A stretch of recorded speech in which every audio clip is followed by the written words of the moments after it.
हाँ तो बच्चों, आज हम लोग पार्शियल डिफरेंशियल इक्वेशन की बात करेंगे। ये बहुत ही इंपॉर्टेंट टॉपिक है। इंजीनियरिंग में इसका बहुत एप्लीकेशन है बच्चों। हीट इक्वेशन को सॉल्व करने में और वेव इक्वेशन को सॉल्व करने में हम इसका यूज करते हैं। ठीक है बच्चों, तो आज हम बात करते हैं पार्शियल डिफरेंशियल इक्वेशन।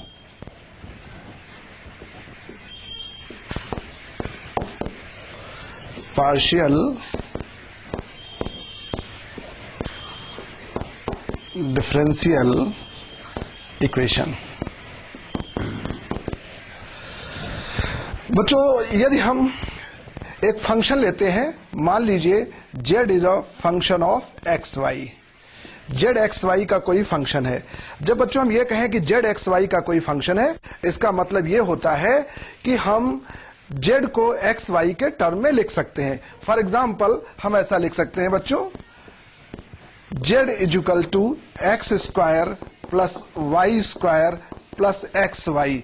मतलब जेड को हमने एक्स और वाई के टर्म में लिखा। इसका मतलब है एक्स और वाई हमारे ऐसे वेरिएबल्स हैं जिनकी हम कोई सी भी वैल्यू रख सकते हैं, और जैसी एक्स और वाई की वैल्यू रखी जाएगी उसी के अकॉर्डिंग जेड की वैल्यू आएगी।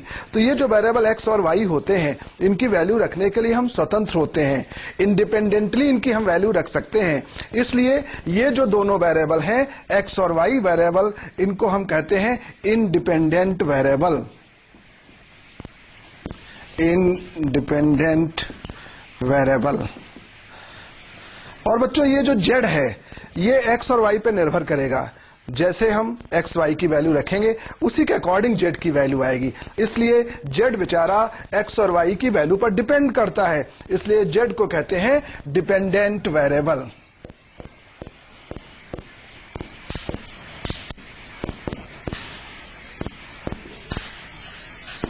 अब बच्चों ये जो हमारा वेरिएबल जेड है, यदि हम इसका डिफरेंशिएशन करें, अब हम जब कह रहे हैं डिफरेंशिएशन करें तो ये हमें बताना पड़ेगा, क्योंकि ये तो दो वेरिएबल पे डिपेंड कर रहा है। तो जेड का डिफरेंशिएशन एक्स के रेस्पेक्ट में करें या हम वाई के रेस्पेक्ट में करें।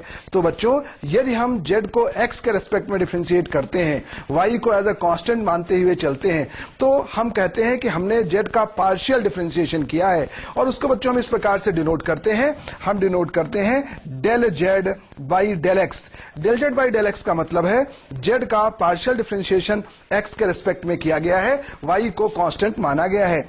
इसी प्रकार से बच्चों यदि हम इस जेड को वाई के रेस्पेक्ट में पार्शियली डिफरेंशिएट करें तो हम लिखेंगे del z by del y. Del z by del y का मतलब है जेड को हमने वाई के रेस्पेक्ट में पार्शियली डिफरेंशिएट किया है, एक्स को हम एज ए कांस्टेंट लेकर के चले हैं। यहां पर बच्चों एक एक बार डिफरेंशिएट किया है, इसलिए इनको हम फर्स्ट ऑर्डर पार्शियल डेरिवेटिव कहेंगे। इसी प्रकार से बच्चों मान लो हम जेड को दो बार पार्शियली डिफरेंशिएट कर रहे हैं एक्स के रेस्पेक्ट में, तो हम लिखेंगे del two z by del x square. It means हमने जेड को दो बार एक्स के रेस्पेक्ट में पार्शियली डिफरेंशिएट किया है। और बच्चों इसी प्रकार से यदि हम जेड को दो बार पार्शियली डिफरेंशिएट करें, एक बार एक्स के रेस्पेक्ट में एक बार वाई के रेस्पेक्ट में, तो हम उसको डिनोट करेंगे del two z by del x del y. इसी प्रकार से बच्चों यदि हम जेड को दो बार पार्शियली वाई के रेस्पेक्ट में डिफरेंशिएट करेंगे तो हम कहेंगे del two z by del y square. ये बच्चों सेकंड ऑर्डर डेरिवेटिव्स कहलाते हैं। यहां पर हमने दो बार जेड का डिफरेंशिएशन किया है, इसलिए इनको सेकंड ऑर्डर डेरिवेटिव कहेंगे। यहां पर एक बार डिफरेंशिएशन किया है तो इसको हम फर्स्ट ऑर्डर डेरिवेटिव कहेंगे। अब बच्चों इतनी बात हम समझ गए कि हमारे ये वेरिएबल्स हैं, ये हमारे इंडिपेंडेंट वेरिएबल्स हैं, ये डिपेंडेंट वेरिएबल है, और ये पार्शियल डिफरेंशियल कोफिशिएंट हैं। अब ये चैप्टर का नाम देखिए बच्चों, चैप्टर का नाम है पार्शियल डिफरेंशियल इक्वेशन। इक्वेशन का मतलब बेटा ये होता है जब कभी भी हम किन्हीं वेरिएबल्स को इक्वल टू के साइन के द्वारा आपस में रिलेट कर देते हैं तो जो कुछ भी मिलता है उसको हम इक्वेशन कहते हैं। अब यहां पर यदि इक्वेशन में हम पार्शियल डिफरेंशिएशन के टर्म्स भी इन्वॉल्व कर दें तो जो कुछ भी हमको मिलेगा उसको हम पार्शियल डिफरेंशियल इक्वेशन कहेंगे। पार्शियल डिफरेंशियल इक्वेशन से बच्चों हमारा मतलब है a equation having variables constants as well as partial derivatives. ऐसा इक्वेशन जिसमें वेरिएबल्स हो, कांस्टेंट्स हो और पार्शियल डेरिवेटिव हो, ऐसे इक्वेशन को बच्चों हम पार्शियल डिफरेंशियल इक्वेशन कहेंगे। तो हम बच्चों यही चैप्टर पढ़ने जा रहे हैं। तो चलिए हम इसको डिफाइन कर लेते हैं कि एक ऐसा इक्वेशन जिसमें वेरिएबल्स है, कांस्टेंट्स हैं एंड पार्शियल डेरिवेटिव्स हैं, ऐसे इक्वेशन को बच्चों हम पार्शियल डिफरेंशियल इक्वेशन कहेंगे। यानी हम इसको ऐसा डिफाइन कर सकते हैं, partial differential equation means a equation having variables, constant and partial derivative and partial derivatives is called partial differential equation। तो बच्चों पार्शियल डिफरेंशियल इक्वेशन का मतलब है एक ऐसा इक्वेशन जिसमें वेरिएबल हो, जिसमें कांस्टेंट हो और जिसमें पार्शियल डिफरेंशियल कोएफिशिएंट्स हो। एक एग्जांपल से बात बच्चों और क्लियर हो जाएगी। जैसे फॉर एग्जांपल हम आपसे कहें z plus x plus del 2z by del x square plus del z by del y whole to the power 4 is equal to 3। हमने बच्चों एक ऐसा इक्वेशन लिखा, इसमें हमारे वेरिएबल्स हैं, कांस्टेंट्स हैं एंड पार्शियल डेरिवेटिव्स हैं। तो ये जो हमारा इक्वेशन है, ये इक्वेशन हमारा पार्शियल डिफरेंशियल इक्वेशन है। अब बच्चों जो भी हमारा पार्शियल डिफरेंशियल इक्वेशन होगा उसमें निश्चित रूप से पार्शियल डेरिवेटिव के टर्म तो इन्वॉल्व ही करेंगे, यानी ये टर्म तो हमारे इन्वॉल्व ही होने हैं ऐसे इक्वेशंस में।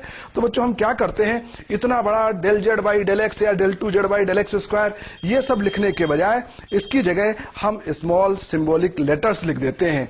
हम बच्चों कैसे रिप्रेजेंट करते हैं पार्शियल डिफरेंशियल इक्वेशन में, यदि कहीं पर del z by del x आए तो del z by del x का मतलब होता है स्मॉल p। हम del z by del x को बच्चों स्मॉल p से रिप्रेजेंट करते हैं। इसी प्रकार से del z by del y को स्मॉल q से रिप्रेजेंट करेंगे और del 2z by del x square को स्मॉल r से रिप्रेजेंट करेंगे और del 2z by del x del y को स्मॉल s से रिप्रेजेंट करेंगे और del 2z by del y square को स्मॉल t से रिप्रेजेंट करेंगे। यानी कहने का मतलब इस यूनिट में और इस चैप्टर में कहीं small p, small q, small r, s और t यदि हैं तो उनका सिंपल सा मतलब होता है स्मॉल b का मतलब del z by del x, small q का मतलब del z by del y, r का मतलब del 2z by del x square, s का मतलब del 2z by del x del y and t means del 2z by del y square. तो बच्चों अब इस चैप्टर में p, q, r, s, t का मतलब हमारा ये होगा। ठीक है बच्चों, एक बात मैं बताऊं, जब मैं बच्चों को ये बताता हूं कि P, Q, R, S, T ऐसा रिप्रेजेंट करते हैं तो बच्चे मन ही मन सोचने लगते हैं कि X, Y, Z, U, V, W ये सब कुछ न कुछ रिप्रेजेंट करते होंगे, लेकिन ऐसा बिल्कुल नहीं है। केवल P, Q, R, S, T हैं जो इन डिफरेंशियल कोएफिशिएंट को रिप्रेजेंट करते हैं। आगे U, V, W, X, Y, Z किसी को भी रिप्रेजेंट नहीं करते हैं। कहने का मतलब यह है बेटा कि जैसे ये डिफरेंशियल इक्वेशन हमने लिखा था, हम इस डिफरेंशियल इक्वेशन को इस तरीके से भी लिख सकते हैं। इसको लिखने का ये तरीका भी बच्चों होगा, हम इसको चाहें तो ऐसे लिखें, चाहे इसी डिफरेंशियल इक्वेशन को हम इस तरीके से भी लिख सकते हैं z प्लस एक्स। अब del 2z by del x square, इसकी जगह हमने क्या लिया था, r लिया था, तो ये हम r लिख सकते हैं, plus del z by del y, इसकी जगह हमने q लिया था, तो ये q to the power 4 is equal to 3। एक ही बात है, इक्वेशन चाहे ऐसे लिखा जाए या ऐसे लिखा जाए। तो इस तरीके से बच्चों हम पार्शियल डिफरेंशियल इक्वेशन को डिफाइन करते हैं और इस तरीके से हम पार्शियल डिफरेंशियल इक्वेशन को लिखते हैं। अब बच्चों जब हम थोड़ा सा पार्शियल डिफरेंशियल इक्वेशन के बारे में समझ जाएं तो बच्चों एक बहुत इंपॉर्टेंट चीज होती है जिसको हम कहते हैं कि पार्शियल डिफरेंशियल इक्वेशन का ऑर्डर क्या है, पार्शियल डिफरेंशियल इक्वेशन की डिग्री क्या है। तो चलिए अब हम बात करते हैं order of partial differential equation and degree of partial differential equation. बच्चों अब हम बात करेंगे order of partial differential equation क्या होता है और degree of partial differential equation क्या होता है। ठीक है बच्चों, गेट का एग्जाम हो या जहां कहीं भी ऑब्जेक्टिव क्वेश्चंस का कोई भी पेपर हो पार्शियल डिफरेंशियल इक्वेशन से रिलेटेड, वहां पर यह जरूर पूछा जाता है या इस पर क्वेश्चन सेट होने की पॉसिबिलिटी ज्यादा हो जाती है कि ऑर्डर क्या है पार्शियल डिफरेंशियल इक्वेशन का और डिग्री क्या है। एक एक करके बच्चों हम आपको बात बताते हैं। सबसे पहले हम आपको सिखाते हैं what is the meaning of order of partial differential equation. Partial differential equation के ऑर्डर से क्या मतलब है? बच्चों, पार्शियल डिफरेंशियल इक्वेशन के ऑर्डर से मतलब हमारा ये होता है कि जो भी हमारा डिफरेंशियल इक्वेशन है उसमें जो हाईएस्ट डेरिवेटिव इन्वॉल्व हो रहा है वो उस पार्शियल डिफरेंशियल इक्वेशन का ऑर्डर होगा। Order of partial differential equation means order of highest partial derivative involve in the equation. किसी इक्वेशन में जो सबसे बड़े ऑर्डर का पार्शियल डेरिवेटिव इन्वॉल्व होगा वही उसका ऑर्डर होता है। एक एग्जांपल से हम बात क्लियर करते हैं बच्चों। जैसे हमने एक पार्शियल डिफरेंशियल इक्वेशन लिखा, del z by del x plus del 2z by del x square plus del z by del y whole to the power 4 equal to x plus y. ये बच्चों हमने पार्शियल डिफरेंशियल इक्वेशन लिखा। अब यदि हम order की बात करें बच्चों तो इस इक्वेशन में ये सेकंड ऑर्डर वाला टर्म है, ये सबसे बड़े ऑर्डर का टर्म है। इसका ऑर्डर 1 है, इसका ऑर्डर 2 है, तो ये हाईएस्ट ऑर्डर वाला टर्म है। This is the highest order term. तो बच्चों ये हमारा हाईएस्ट ऑर्डर का टर्म है और इसका ऑर्डर कितना है? इसका ऑर्डर 2 है। This is highest order term and this order is 2। तो बच्चों इस पार्शियल डिफरेंशियल इक्वेशन के ऑर्डर की बात करें तो इस पार्शियल डिफरेंशियल इक्वेशन का ऑर्डर 2 हो जाएगा। ओके, तो ऑर्डर का मतलब समझ में आया? ऑर्डर का मतलब होता है किसी पार्शियल डिफरेंशियल इक्वेशन में जो हाईएस्ट ऑर्डर का टर्म इन्वॉल्व करे वो उस पार्शियल डिफरेंशियल इक्वेशन का ऑर्डर होता है। राइट बच्चों, अब एक दूसरा टर्म आता है बेटा, degree of partial differential equation. तो इसको भी हम समझ लेते हैं। Second one is degree of partial differential equation. Degree of partial differential equation कि पार्शियल डिफरेंशियल इक्वेशन की डिग्री से मतलब क्या होता है? डिग्री का मतलब बच्चों होता है कि जो भी पार्शियल डिफरेंशियल इक्वेशन है उसमें जो हाईएस्ट ऑर्डर वाला टर्म है उसका जो होल टू द पावर हो, that is called the degree. Degree means power of highest partial derivative involve in the equation.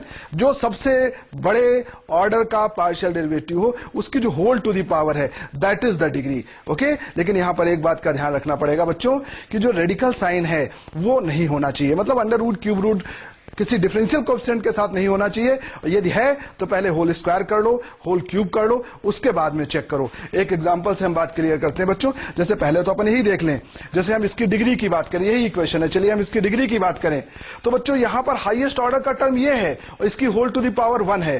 भले ही यहां पे होल टू द पावर 4 है लेकिन हम इसकी डिग्री 4 नहीं कहेंगे क्योंकि इसका ऑर्डर 1 है, इसका ऑर्डर 2 है, तो हाईएस्ट ऑर्डर वाला जो टर्म है इसकी होल टू द पावर 1 है। इसलिए यदि हम डिग्री की बात करें तो ये जो पार्शियल डिफरेंशियल इक्वेशन है इसकी डिग्री 1 है। ओके, क्योंकि हाईएस्ट ऑर्डर की होल टू द पावर 1 है, इसलिए इसका डिग्री 1 है। डिग्री का सीधा सा मतलब होता है हाईएस्ट डेरिवेटिव की होल टू द पावर। अब चलिए एक एग्जांपल से हम डिग्री को और क्लियर करना चाहेंगे।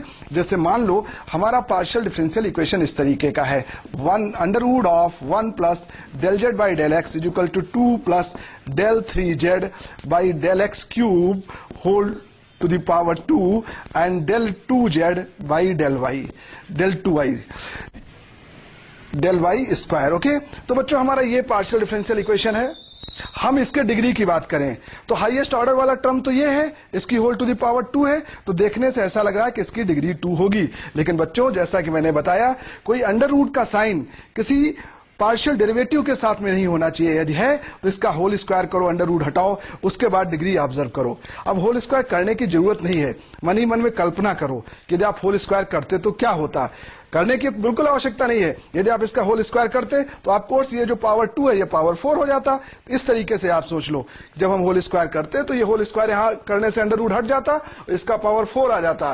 तो चूंकि इसका पावर 4 आ जाता, यही हाईएस्ट ऑर्डर का टर्म है, तो इसकी डिग्री 4 होगी। देखने से यहां लग रहा है इसकी डिग्री 2 होगी, जबकि वास्तविकता यह है बच्चों इसकी डिग्री 4 होगी। So degree of this partial differential equation is 4। Degree of this partial differential equation is 4। तो ये बच्चों डिग्री के बारे में हमने बात की कि पार्शियल डिफरेंशियल इक्वेशन की डिग्री का मतलब होता है power of highest partial derivative involve in that equation. तो अब हमारा थोड़ा जान पहचान हो गई बच्चों कि क्या होता है पार्शियल डिफरेंशियल इक्वेशन, क्या उसका ऑर्डर होता है, क्या उसकी डिग्री होती है। ठीक है बच्चों, अब इसके बाद में ये जो पूरा यूनिट है इसको 2 पार्ट में डिवाइड किया गया है। एक पार्ट में पार्शियल डिफरेंशियल इक्वेशन कैसे बनाते हैं, दूसरे पार्ट में पार्शियल डिफरेंशियल इक्वेशन कैसे सॉल्व करते हैं। तो अब बच्चों हम बात करेंगे, अगला हमारा जो टॉपिक होगा formation of partial differential equation. Okay,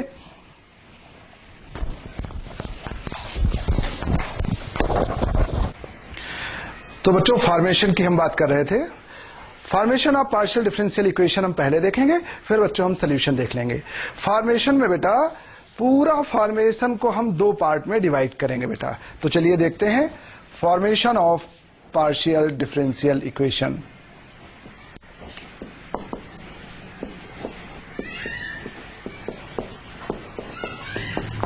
formation of partial differential equation, इसको बच्चों हम दो पार्ट में डिवाइड करेंगे। एक इसका मेथड है formation of partial differential equation by eliminating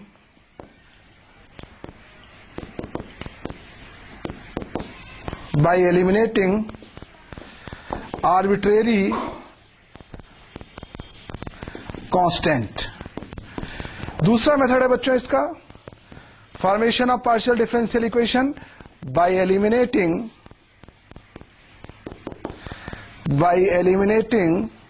arbitrary function, bye eliminating arbitrary function. दो पार्ट है बच्चों, दोनों पार्ट में अभी तक जो क्वेश्चंस पिछले 20 सालों में एग्जाम में पूछे गए हैं, इस पार्ट से केवल एक बार क्वेश्चन आया है, वो भी एक क्वेश्चन एक बार आया है। इस पार्ट से 4 बार क्वेश्चन आए हैं और एक ही क्वेश्चन है जो 3 बार आया है और एक क्वेश्चन एक बार आया है। मतलब एग्जामिनेशन पॉइंट ऑफ व्यू से आर्टिकल उतना इंपॉर्टेंट नहीं है, लेकिन आपको बच्चों पूरा नॉलेज ओवरऑल होना चाहिए कि हम कैसे फॉर्मेशन करते हैं पार्शियल डिफरेंशियल इक्वेशन का। एक एक करके हम दोनों को देखेंगे बच्चों। पहले हम आपको सिखाएंगे formation of partial differential equation by eliminating arbitrary constant. पहले इस मेथड का डिस्कशन करेंगे, उसके बाद बच्चों हम इस मेथड का डिस्कशन करेंगे। तो चलिए बच्चों हम आपको बताते हैं formation of partial differential equation by eliminating arbitrary constant. Okay, अब बच्चों हम आपको बताने जा रहे हैं formation of partial differential equation by eliminating arbitrary constant.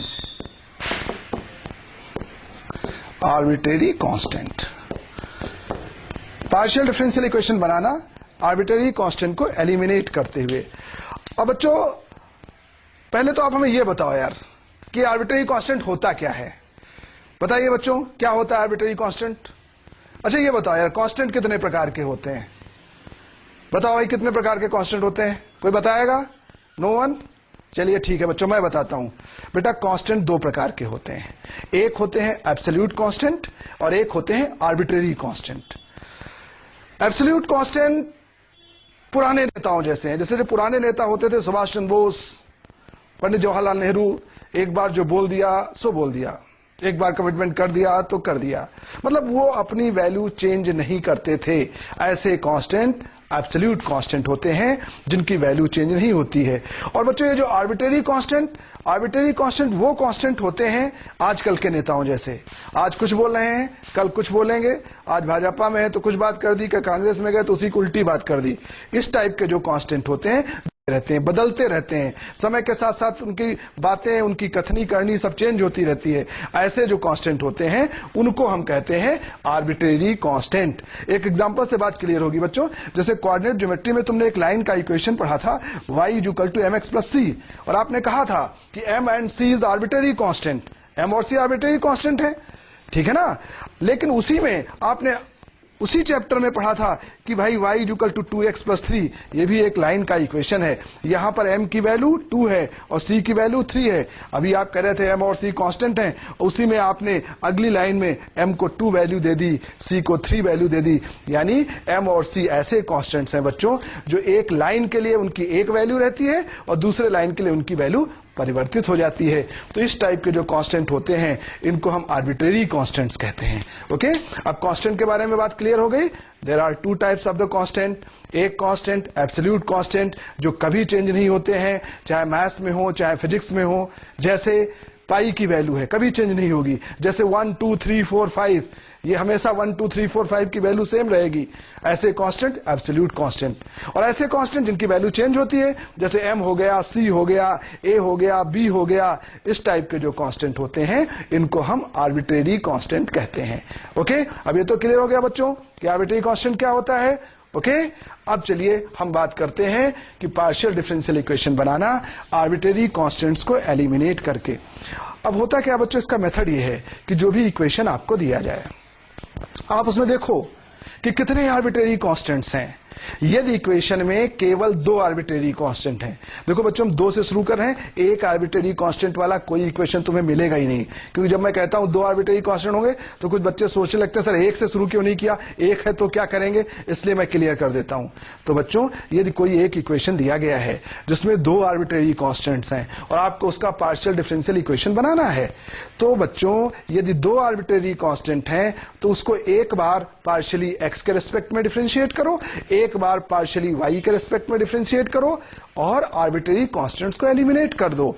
मतलब यदि 2 आर्बिट्रेरी कांस्टेंट हैं, 2 आर्बिट्रेरी कांस्टेंट का मतलब arbitrary constant number of independent variable के बराबर हैं। देखो हमने 2 इंडिपेंडेंट वेरिएबल लिए थे और 2 ही आर्बिट्रेरी कांस्टेंट हैं, तो यदि number of arbitrary constant is equal to number of independent variable, then we differentiate partially one time with respect to x and one time with respect to y। केवल एक बार x और y के respect में differentiate करेंगे यदि 2 arbitrary constant हैं, और उसके बाद में ये जो हमको डिफरेंशियल कोएफिशिएंट्स मिले हैं और जो गिवन इक्वेशन है इनकी हेल्प से आर्बिट्रेरी कांस्टेंट एलिमिनेट कर देंगे, हमें हमारा पार्शियल डिफरेंशियल इक्वेशन मिल जाएगा।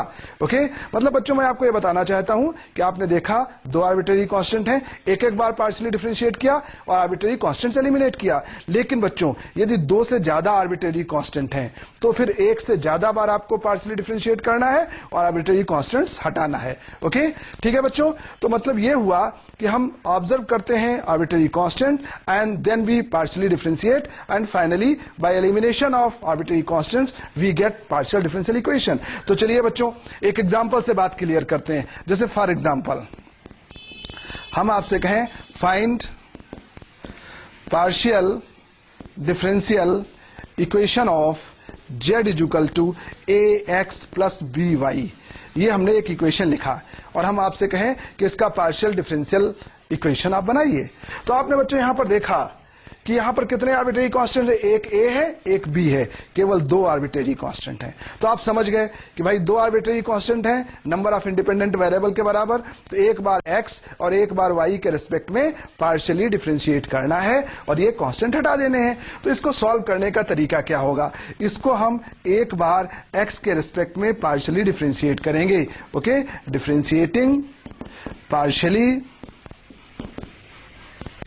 विद रिस्पेक्ट टू x, तो क्या मिलेगा बच्चों, del z by del x is equal to x के रिस्पेक्ट में करेंगे, यहां पर a बचेगा, x का 1 होगा, ये पूरा कांस्टेंट माना जाएगा तो ये 0 हो जाएगा। तो x के रिस्पेक्ट में पार्शियली डिफरेंशिएट करेंगे तो हमको ये मिलेगा, और एक बार y के रिस्पेक्ट में पार्शियली डिफरेंशिएट कर दो। Okay, differentiating partially with respect to y। तो जब y के रिस्पेक्ट में करोगे बच्चों तो आएगा del z by del y is equal to, y के रिस्पेक्ट में करेंगे ये कांस्टेंट माना जाएगा, ये b के बराबर आ जाएगा। अब एक इक्वेशन ये है बच्चों, एक इक्वेशन ये है, एक इक्वेशन ये है, तीनों की हेल्प से a और b को आप एलिमिनेट कर दो, आपका आंसर आ जाएगा। यही मेथड है बच्चों, ठीक है। अब एलिमिनेट करना बहुत आसान है। अब आप इक्वेशन नंबर 1 में यहां से आप a की वैल्यू रख दो और यहां से आप b की वैल्यू रख दो, तो आप ये वैल्यू पुट करेंगे तो आप लिख सकते हैं फ्रॉम इक्वेशन 1 एंड 2। ये जो दूसरे आपके इक्वेशंस हैं इनकी हेल्प से लिख सकते हैं from equation 2 and equation 3। Okay, इन दोनों इक्वेशन से आप इसमें वैल्यू रख दो बच्चों, तो आपको मिलेगा z is equal to a as such रहेगा, x एज सच रहेगा, a की जगह पे आप क्या रखेंगे, a की वैल्यू क्या ही है, del z by del x, तो यहां del z by del x हो जाएगा, प्लस ये आपका y एज सच रहेगा और b की वैल्यू क्या ही है, del z by del y, तो यहां पे del z by del y हो जाएगा। ये आपका पार्शियल डिफरेंशियल इक्वेशन बन गया। ओके, ये इक्वेशन, ये इसका पार्शियल डिफरेंशियल इक्वेशन। और इसको हम ऐसा भी लिख सकते हैं, z इज इक्वल टू, देखो del z by del x की जगह हमने कहा था p लिखेंगे तो यहाँ px हो जाएगा, del z by del y की जगह q लिखेंगे तो qy हो जाएगा। इक्वेशन को चाहे हम इस तरीके से लिखें या इस तरीके से लिखें, ये इसका पार्शियल डिफरेंशियल इक्वेशन आ गया। ओके, तो मतलब क्या हुआ कि कोई सा भी इक्वेशन है हम ऑब्जर्व करते हैं नंबर ऑफ कॉन्स्टेंट्स कितने हैं, आर्बिट्रेरी कॉन्स्टेंट, यदि दो कॉन्स्टेंट है तो एक एक बार करके इस तरीके से उनको हटा देते हैं। ये पार्शियल डिफरेंशियल इक्वेशन बन गया बच्चों। क्लियर हुआ आपको कि हम किस तरीके से पार्शियल डिफरेंशियल इक्वेशन बनाते हैं। चलिए एक क्वेश्चन हमने सॉल्व किया, एक क्वेश्चन हम आपको देते हैं, आप सॉल्व करके देखो बच्चों। हम एक क्वेश्चन दे रहे हैं, आप उसमें पार्शियल डिफरेंशियल इक्वेशन उसका बनाकर बताएं बच्चों। अगला क्वेश्चन लिखो बच्चों, find the partial differential equation of, find the partial differential equation of, example 2, find partial differential equation of z is equal to x plus a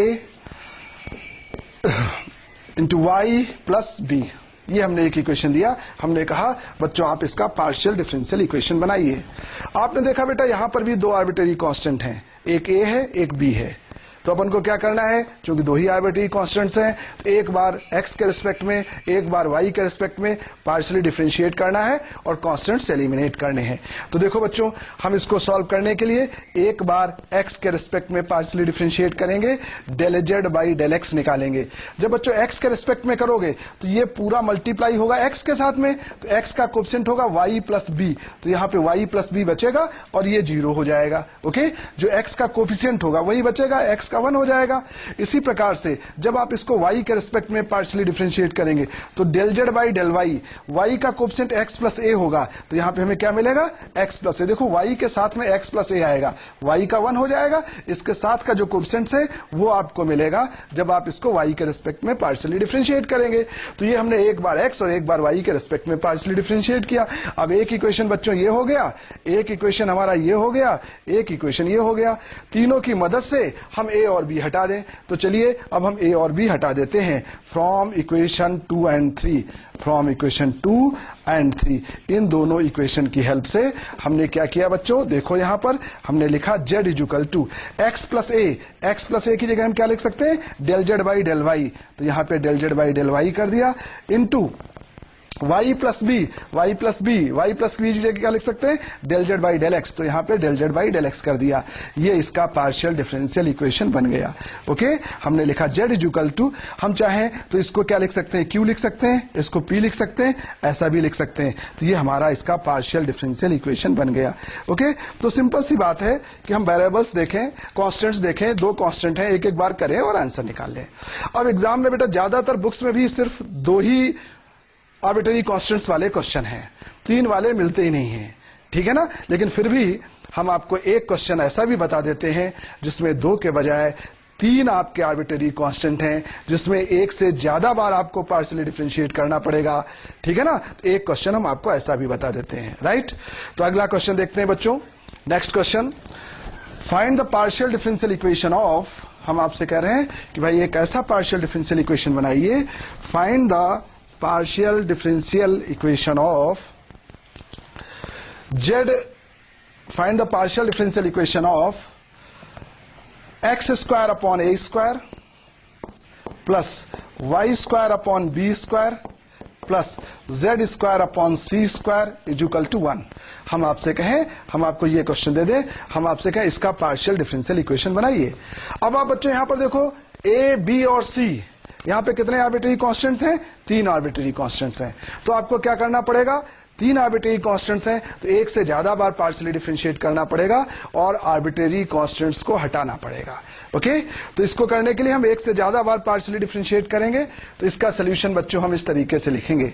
okay, एक बार हमने इसको x के रिस्पेक्ट में पार्शियली डिफरेंशिएट किया, तो जब x के respect में पार्शियली डिफरेंशिएट करोगे, ओके, तो आपको क्या मिलेगा, 2x मिलेगा, x के रिस्पेक्ट में करेंगे, यहाँ a स्क्वायर आएगा प्लस ये 0 हो जाएगा, इसको x के रिस्पेक्ट में करोगे तो 2z अपॉन c स्क्वायर आएगा, और x के रिस्पेक्ट में कर रहे हैं इसलिए del z by del x आएगा और 1 का 0 हो जाएगा। एक बच्चों बात अच्छे से समझ लो, x के रिस्पेक्ट में कर रहे हैं तो y वाला तो 0 हो जाएगा। अब ये मत समझना कि z वाला भी टर्म 0 हो जाएगा, z आपका डिपेंडेंट वेरिएबल है, इसका डिफरेंशियल कोएफिशिएंट 0 कभी नहीं होगा।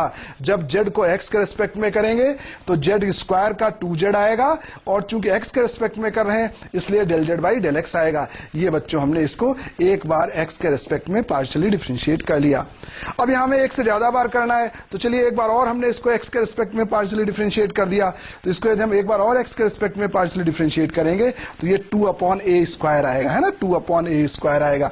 और जब इसको हम एक बार एक्स के रिस्पेक्ट में और करेंगे तो 2/c² कांस्टेंट हो जाएगा। ये फर्स्ट फंक्शन और ये second function, product of two function का फॉर्मूला लगेगा। तो फर्स्ट फंक्शन एज सच, इसका डिफरेंशिएशन करेंगे तो del2z/del x² plus del z/del x as such, और इस z का डिफरेंशिएशन करेंगे तो del z/del x आ जाएगा। ये इसका पार्शियल डिफरेंशियल आएगा विद रेस्पेक्ट टू एक्स। देखो बच्चों एक बार और समझ लो, इसको जब हम एक्स के रेस्पेक्ट में करेंगे तो एक्स का 1 होगा 2/a², ये कांस्टेंट 2/c² बाहर, ये फर्स्ट फंक्शन, ये second function, first function differentiation of second plus second function differentiation of first, product of two function का रूल यहां पर लगेगा बच्चों। अब हमारा काम क्या है बच्चों, यहां पर कांस्टेंट एलिमिनेट करना है। हमारे दिमाग में बराबर ये चल रहा है कि हमको कांस्टेंट को एलिमिनेट करना है बच्चों। तो देखो अब हम कांस्टेंट कैसे एलिमिनेट करें, देखो बी तो एलिमिनेट हो चुका है, सी हमें और एलिमिनेट करना है। तो अपन एक काम करते हैं बेटा, हम क्या करें, ए और सी दो एलिमिनेट करने हैं। यहां 2x/a², यहां 2/a² है, तो यहां x है, यहां x नहीं है, तो हम इसको x से मल्टीप्लाई किए दे रहे हैं बेटा, और दोनों को आपस में माइनस किए दे रहे हैं। तो यदि हम इसको x से मल्टीप्लाई करें तो यहां पे बेटा क्या हो जाएगा, आप अलग लिखिएगा, मैं इसी में आपको समझा देता हूं। x से हमने मल्टीप्लाई कर दिया है, अब इन दोनों को हम माइनस कर रहे हैं, तो ये आपका कैंसिल हो जाएगा। और यहां पे जब आप माइनस करोगे तो आपको मिलेगा 2z/c² del z/del x minus का 2x/c², यहाँ पे z, यहाँ पे del2z/del x² प्लस का ये del z/del x का होल स्क्वायर, ये आपको मिलेगा जब आप दोनों को माइनस करेंगे इक्वल टू 0। ओके, जब आप दोनों को माइनस करेंगे तो आपको ये मिलेगा। अब देखो 2 ये कॉमन लेकर कैंसिल हो जाएगा, c² कॉमन लेकर के कैंसिल हो जाएगा। तो अब यहाँ पे क्या बचेगा बच्चों, यहाँ पे आपका बचेगा z del z/del x minus का x, और यहाँ पे c² तो आपका कैंसिल हो चुका है, यहाँ पे आपका बचेगा z del2z/del x² प्लस का del z/del x का होल स्क्वायर। बच्चों कांस्टेंट हमारे एलिमिनेट हो गए हैं, ये हमारा आंसर आ गया, ये इसका पार्शियल डिफरेंशियल इक्वेशन बन गया। दिस इज द आंसर, ये इसका आंसर आ गया, ये पार्शियल डिफरेंशियल इक्वेशन बन गया। तो कहने का मतलब ये है बच्चों कि हमारे 2 कांस्टेंट हैं या 3 कांस्टेंट हैं, हम इसको करते चले जाएंगे। ठीक है बच्चों, तो ये 2 वैरायटी के क्वेश्चन दिए। एक थर्ड वैरायटी के क्वेश्चन बच्चों और बनते हैं जिससे कि हमारा पूरा कवर हो जाएगा। तीसरे वैरायटी के क्वेश्चन ऐसे होते हैं जिसमें वो ये इक्वेशन भी नहीं देते हैं, आपको ये इक्वेशन भी बनाना पड़ता है, उसका पार्शियल डिफरेंशियल इक्वेशन भी बनाना पड़ता है। तो चलिए एक क्वेश्चन हम इसमें और समझेंगे जिसमें हमें पार्शियल डिफरेंशियल इक्वेशन बनाना है, और इक्वेशन नहीं दिया है, हमें इक्वेशन भी बनाना पड़ेगा बच्चों। तो एक अगला क्वेश्चन हम और देखते हैं, find partial differential equation of, ऐसा कहा गया बच्चों कि भाई पार्शियल डिफरेंशियल इक्वेशन बनाइए, family of spheres whose center is on xy plane and radius is 1। Okay, तो चलिए देखिए अगला क्वेश्चन, इस कैटेगरी के भी क्वेश्चन बनते हैं बच्चों। Example 3, find partial differential equation of family of spheres whose center is on xy plane, center is on xy plane and radius is 1, and radius is 1। मतलब यहां पर बच्चों आपसे कहा गया है कि एक ऐसा परिवार है स्फीयर्स का, गोलों का एक ऐसा परिवार है जिसका सेंटर xy प्लेन पर है और रेडियस 1 है, उस पूरे परिवार का पार्शियल डिफरेंशियल इक्वेशन निकालना है। तो बच्चों देखो यहां पर हम आपको ये बता दें कि भाई ये हमारा एक स्फीयर है, ये स्फीयर है, इसका सेंटर XY प्लेन पर है। XY प्लेन पर सेंटर होने का मतलब होता है Z कोऑर्डिनेट 0 होगा। तो जब हम कहें सेंटर XY प्लेन पर है तो इसका मतलब सेंटर के कोऑर्डिनेट आपको लेने हैं H, K, 0, ये सेंटर के कोऑर्डिनेट लेंगे। XY प्लेन पर सेंटर होने का मतलब होता है Z coordinate should be 0 and radius is 1। इसका रेडियस कितना दिया है, रेडियस 1 दिया है। तो पहले हम इसका इक्वेशन निकाल लेंगे। तो इसका इक्वेशन देखो हमारा क्या आएगा, equation of family of sphere. तो इसका इक्वेशन हमारा हो जाएगा x माइनस एच का whole square plus y minus k का होल स्क्वायर और plus z square is equal to 1। ये बच्चों इसका इक्वेशन आ जाएगा। This is the equation of family of sphere whose centre is on XY plane and radius is 1। अब बच्चों हमें क्या करना है, अब इस इक्वेशन को ध्यानपूर्वक देखो, कितने आर्बिट्रेरी कांस्टेंट हैं, एक h है और एक k है। इस इक्वेशन में दो आर्बिट्रेरी कांस्टेंट हैं, तो एक बार x और एक बार y के रेस्पेक्ट में पार्शियली डिफरेंशिएट करना है और आंसर निकालना है। ठीक है, तो चलिए हम इसको एक बार x के रेस्पेक्ट में पार्शियली डिफरेंशिएट करेंगे। Differentiating with respect to x, तो बच्चों जब x के रेस्पेक्ट में करेंगे तो आएगा 2 times x minus h. Okay, ये 0 हो जाएगा, यहां पे आएगा 2z del z by del x is equal to 0। ये 2 हम कॉमन लेकर के हटा सकते हैं। यहां से हम लिख सकते हैं कि x minus h is equal to minus का z del z by del x. इसी प्रकार से बच्चों जब हम y के रेस्पेक्ट में इसको डिफरेंशिएट करेंगे, differentiating with respect to y, तो जब y के रेस्पेक्ट में करेंगे तो ये टर्म तो 0 हो जाएगा, यहां पे 2 times y minus k, okay 2 times y minus k और z स्क्वायर का होगा 2z del z by del x is equal to 0। 2 cancel हो जाएगा, यहां से y माइनस के की वैल्यू निकालेंगे, माइनस का z del z upon del x.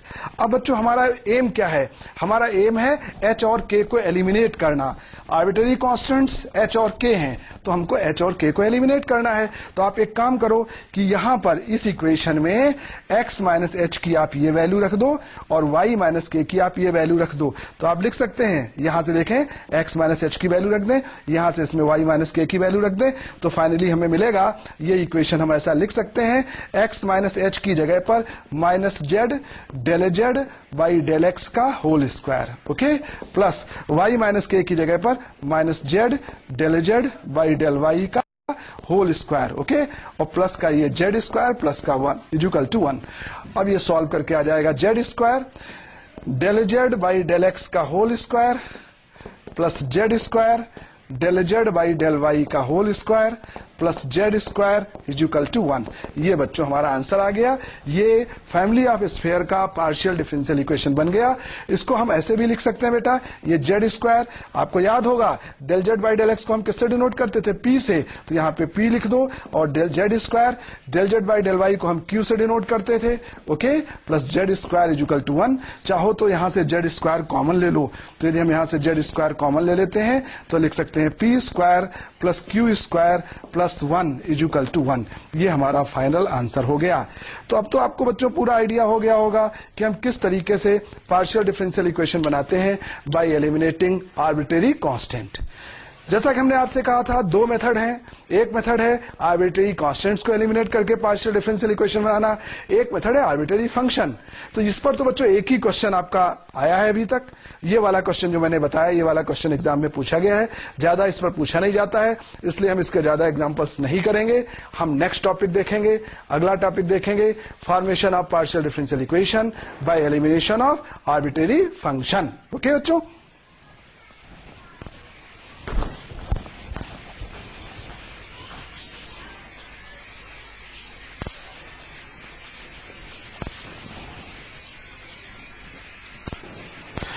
तो बच्चों आज हम लोग बात करेंगे formation of partial differential equation bye elimination of arbitrary function. पिछले क्लास में हमने बात की थी formation of partial differential equation bye elimination of arbitrary constant. Okay, तो चलिए बच्चों हम देखते हैं आज फॉर्मेशन ऑफ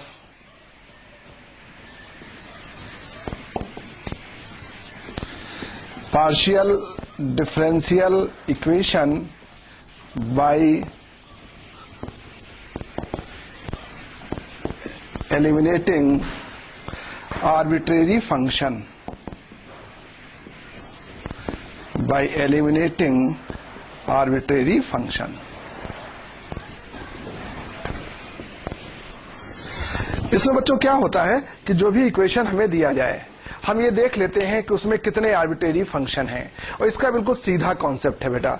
यदि एक आर्बिट्रेरी फंक्शन है तो एक बार x और एक बार y के रेस्पेक्ट में पार्शियली डिफरेंशिएट करते हैं और आर्बिट्रेरी फंक्शन को एलिमिनेट कर देते हैं।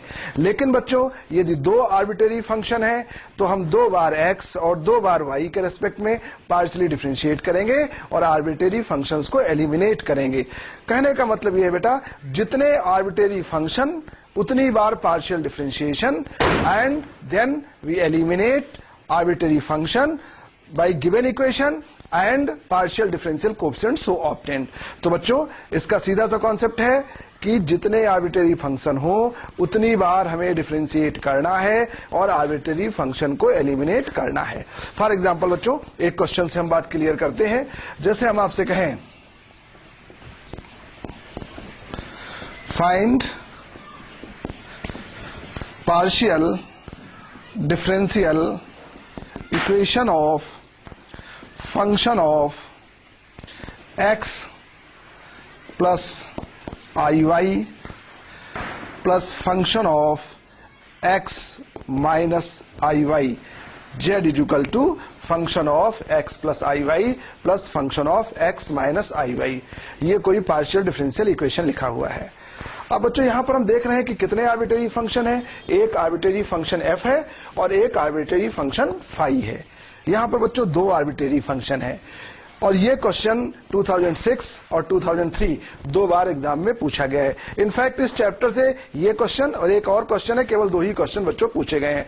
अब यहां हम देख रहे हैं 2 आर्बिट्रेरी फंक्शन है, तो हमने रूल आपको बताया है जितने आर्बिट्रेरी फंक्शन हो उतनी बार पार्शियली डिफरेंशिएट करना है और आर्बिट्रेरी फंक्शन को एलिमिनेट करना है। तो यहां पर हम देख रहे हैं 2 आर्बिट्रेरी फंक्शन है, तो लॉजिक क्या है, 2 बार x के रेस्पेक्ट में पार्शियली डिफरेंशिएट करेंगे, 2 बार y के रेस्पेक्ट में पार्शियली डिफरेंशिएट करेंगे और ये f और फाई को एलिमिनेट करेंगे। तो इसको सॉल्व करने का तरीका क्या हो बच्चों, देखो इसका सोल्यूशन। एक बार बच्चों हम x के रेस्पेक्ट में पार्शियली डिफरेंशिएट कर रहे हैं तो हमें मिलेगा del z by del x is equal to, function का जब भी डिफरेंशिएशन करेंगे तो फंक्शन डैश आएगा, okay, x plus i y, और इसके डिफरेंशियल कोएफिशिएंट से मल्टीप्लाई करेंगे 1। इसी प्रकार से इसका डिफरेंशिएशन करेंगे तो ये फाई डैश आएगा और x minus i Y, x का कोएफिशिएंट 1 है तो 1 से मल्टीप्लाई होगा।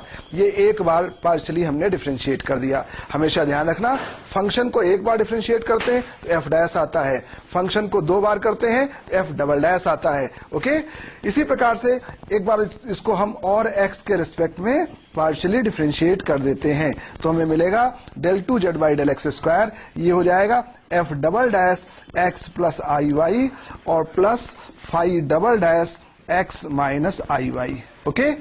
अब बच्चों 2 बार हमने x के रिस्पेक्ट में पार्शियली डिफरेंशिएट कर लिया है और अब हम 2 बार इसको y के रिस्पेक्ट में पार्शियली डिफरेंशिएट करेंगे। तो चलिए अब हम y के रिस्पेक्ट में इसको पार्शियली डिफरेंशिएट करते हैं। तो यदि हम एक बार y के रिस्पेक्ट में करेंगे तो लिखेंगे del z by del y is equal to, यहाँ पे आएगा f dash x plus i y आएगा और y का कोएफिशिएंट i है और हम y के रिस्पेक्ट में कर रहे हैं तो i से मल्टीप्लाई हो जाएगा, प्लस जब हम इसका डिफरेंशिएशन y के रिस्पेक्ट में करेंगे तो phi dash x minus i y आएगा और y का कोएफिशिएंट माइनस i है तो माइनस i से यहां मल्टीप्लाई हो जाएगा। ये हमारा एक बार y के रिस्पेक्ट में इसका पार्शियल डिफरेंशिएशन हुआ। एक बार और हम इसको y के रिस्पेक्ट में पार्शियली डिफरेंशिएट करेंगे तो देखो बच्चों, जब इसको हम एक बार और y के रिस्पेक्ट में पार्शियली डिफरेंशिएट करेंगे तो हमें मिलेगा del 2z by del y square is equal to, इसका डिफरेंशिएशन होगा f double dash x plus i y, okay. एक i हमारा पहले से लिखा हुआ था, एक बार और डिफरेंशिएट करेंगे एक i ये आ जाएगा तो i स्क्वायर हो जाएगा और इसी प्रकार से प्लस यहाँ पे फाई डैश आएगा, x माइनस आई वाई आएगा। ये एक माइनस i था, एक और माइनस i से मल्टीप्लाई होगा तो ये माइनस i का होल स्क्वायर हो जाएगा। ये बच्चों 2 बार y के रिस्पेक्ट में पार्शियल डिफरेंशिएशन हो गया और ये हमारा 2 बार x के रिस्पेक्ट में पार्शियल डिफरेंशिएशन। ठीक है बच्चों, अब हमारा उद्देश्य क्या है, हमारा एम है फंक्शन को एलिमिनेट करना। अब आप सभी बच्चे इस इक्वेशन को ध्यानपूर्वक देखिएगा और इस इक्वेशन को ध्यानपूर्वक देखिए। ये दोनों इक्वेशन आप लोग बच्चों ध्यानपूर्वक देखो। आपको ऐसा लग रहा होगा, यहां देखो एफ डबल डैश है, here it is f double dash, phi double dash, यहां पे ये फाई डबल डैश है। तो हम इन दोनों की हेल्प से, ये इक्वेशन 1 और इक्वेशन 2, इन दोनों की हेल्प से हम एफ और फाई इनको हम एलिमिनेट कर देंगे। तो एलिमिनेट करने के लिए बच्चों हम क्या कर रहे हैं, हम इसको इस तरीके से लिखे ले रहे हैं, del 2z by del y square is equal to, इसमें से बेटा आई स्क्वायर हम कॉमन ले रहे हैं। तो यदि हम आई स्क्वायर कॉमन लेंगे तो आएगा f double dash x plus i y, okay, plus का phi double dash, this is phi double dash x minus i y, okay. अब ये इसका स्क्वायर करेंगे तो प्लस का आई स्क्वायर आएगा, वो हम बाहर कॉमन ले चुके हैं। अब आप इसको ध्यानपूर्वक देखिए, ये जो वैल्यू आपकी है, ये वैल्यू, ये आपकी ये वैल्यू लिखी हुई है, ठीक है ना। तो ये वैल्यू यहां पे अपन सब्स्टिट्यूट कर देते हैं, तो हमें मिलेगा del 2z by del y square is equal to i square, और यहां पर ये वैल्यू यदि हम रख देते हैं तो ये हो जाएगा del 2z by del x square. ये इसका पार्शियल डिफरेंशियल इक्वेशन हो गया बच्चों। This is the partial differential equation. ये जो क्वेश्चन हमारा दिया गया था, ये हमने इसका पार्शियल डिफरेंशियल इक्वेशन बना लिया बेटा, ठीक है ना। फंक्शन हमारा एलिमिनेट हो चुका है। इसको लिखने का तरीका एक और है बच्चों, इसको हम इस तरीके से भी लिख सकते हैं, del 2z by del y square. इसको देखो हम किससे रिप्रेजेंट करते थे, इसको आपको याद होगा, हमने फर्स्ट लेक्चर में आपको बताया था, del 2z by del y square, इसका मतलब t हो जाएगा, ओके। आई स्क्वायर की जगह -1 लिख सकते हैं, और del 2z by del x square, तो इसकी जगह हमने r आपको बताया था इंटू r, या आप इसको ऐसा भी लिख सकते हैं, टी, आर को इधर ले आए, t plus r is equal to 0। लिखने का तरीका है, आप यहां तक लिखते हो तो भी करेक्ट है, और यहां तक छोड़ देते हो तो भी करेक्ट है। तो इस तरीके से हम फंक्शन को एलिमिनेट करके पार्शियल डिफरेंशियल इक्वेशन बना लेते हैं। This is the method to form partial differential equation by eliminating arbitrary function. और एक बात बच्चों हम आपको बता दें, यदि किसी भी यूनिवर्सिटी में ये टॉपिक सिलेबस में है तो आप मान के चलिए, या तो ये वाला क्वेश्चन पूछा जाता है, या एक अगला क्वेश्चन मैं आपको बता रहा हूं जो 2009 में पूछा गया था, या फिर वो क्वेश्चन पूछा जा सकता है। केवल 2 ही महत्वपूर्ण क्वेश्चन हैं इस चैप्टर के जो एग्जाम में आते हैं। अब देखो बच्चों, यहां हमने जानबूझ करके एक ऐसा फंक्शन लिया था जिसमें 2 फंक्शन थे, एक एफ था और एक फाई था, ओके। 2 फंक्शन थे, 2 बार पार्शियली डिफरेंशिएट किया।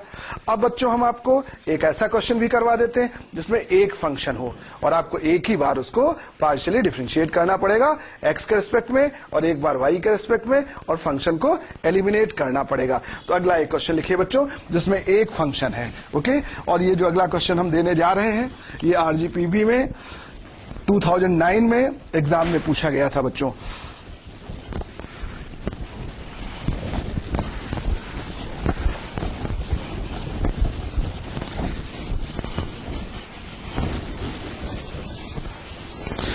ठीक है, तो एक क्वेश्चन हम देखने जा रहे हैं जिसमें एक ही फंक्शन है बेटा, ठीक है। तो लिखिए बच्चों, find the partial differential equation of z is equal to y square plus function of 1/x plus log of y। ये क्वेश्चन हमें इस तरीके से दिया गया बच्चों। हमसे कहा गया कि भाई इसका पार्शियल डिफरेंशियल इक्वेशन बनाइए। अब यहां पर हम देख रहे हैं बेटा, हमें एक ही फंक्शन दिया गया है, तो केवल एक बार पार्शियली डिफरेंशिएट करना है एक्स के रिस्पेक्ट में, और एक बार वाई के रिस्पेक्ट में करना है, और फंक्शन को एलिमिनेट करना है। तो चलो एक बार बच्चों हम इसको एक्स के रिस्पेक्ट में पार्शियली डिफरेंशिएट करते हैं। तो ये हो जाएगा del z by del x, okay. ये 0 हो जाएगा, ठीक है। फंक्शन का करेंगे तो फंक्शन डैश आएगा, यहां 1/x प्लस लॉग वाई आएगा, राइट। एक्स के रेस्पेक्ट में कर रहे हैं इसलिए इसके डिफरेंशियल कोएफिशिएंट से मल्टीप्लाई होगा, 1/x का डिफरेंशिएशन माइनस का 1/x स्क्वायर होगा। तो ये हमने इसको एक बार एक्स के रेस्पेक्ट में पार्शियली डिफरेंशिएट किया। इसी प्रकार से बच्चों एक बार इसको हम वाई के रेस्पेक्ट में पार्शियली डिफरेंशिएट कर लेते हैं, तो हमें मिलेगा del z by del y. Y के रेस्पेक्ट में करेंगे तो ये 2y हो जाएगा, प्लस इसका हम करेंगे तो ये फंक्शन डैश आएगा, 1/x प्लस लॉग वाई आएगा, राइट। और यहां पर देखो y के रेस्पेक्ट में कर रहे हैं तो log y का क्या होगा, 1/y आ जाएगा। तो एक बार बच्चों x के रेस्पेक्ट में पार्शियली डिफरेंशिएट कर लिया, एक बार y के रेस्पेक्ट में हमने इसको पार्शियली डिफरेंशिएट कर लिया। अब इसके बाद में बेटा क्या रहता है, फंक्शन एलिमिनेट करना रहता है। तो फंक्शन को 1/x प्लस लॉग y होगा, हाँ, ये इसके नीचे, हाँ लॉग y होगा, ओके लॉग y होगा। 1/x प्लस log y है। ठीक है, तो देखिए बच्चों, अब हमें क्या करना है, अब हमको इसमें से फंक्शन को एलिमिनेट करना है।